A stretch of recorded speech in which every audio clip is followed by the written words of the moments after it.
According to the CDC, there is a growing trend of people who are skipping the second dose of either the Pfizer or Moderna COVID vaccine. The two most prevalent reasons people have for doing this: fear of the side effects from that second dose, or they believe that the first dose is good enough. These are the questions our Stephen Pimpo talked to medical professionals about today. He joins us in the studio with some answers. Stephen. That's right, Andrea. The latest CDC numbers say around 8% of people nationwide have missed that second dose of the COVID-19 vaccine. OCH Regional Medical Center's interim chief nursing officer, Savannah Brown, says while she understands the concern, one day of side effects pales in comparison to the potential long-term effects of COVID-19. One dose is not enough. It is helpful, but it's not enough. That is OCH Interim Chief Nursing Officer Savannah Brown's response to the CDC report that shows close to 5 million people across the country have skipped their second dose of the COVID-19 vaccine.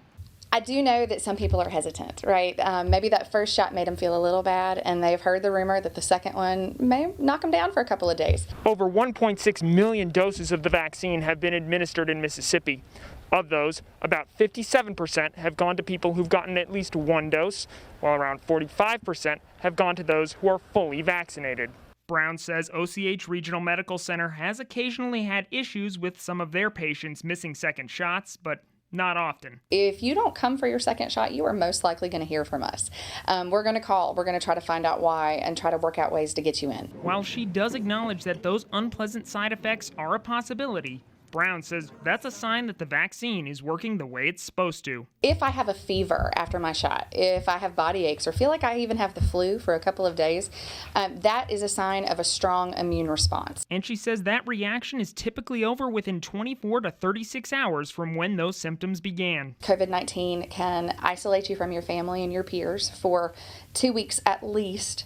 And if you have a bad case of it, you feel pretty awful for that whole time, if not longer. Ultimately, Brown says skipping the second COVID shot is not worth the risk, especially since OCH has plenty of doses of both the Pfizer and Moderna vaccines. The people who have gotten COVID are typically going to be the ones to tell you, I want that vaccine because I don't want to do that again. Brown says that for those people who are having trouble getting their second shot, they can call OCH's COVID shot hotline, which is that number on your screen. She also reiterated that 70 to 80% of the population must be fully vaccinated to reach herd immunity.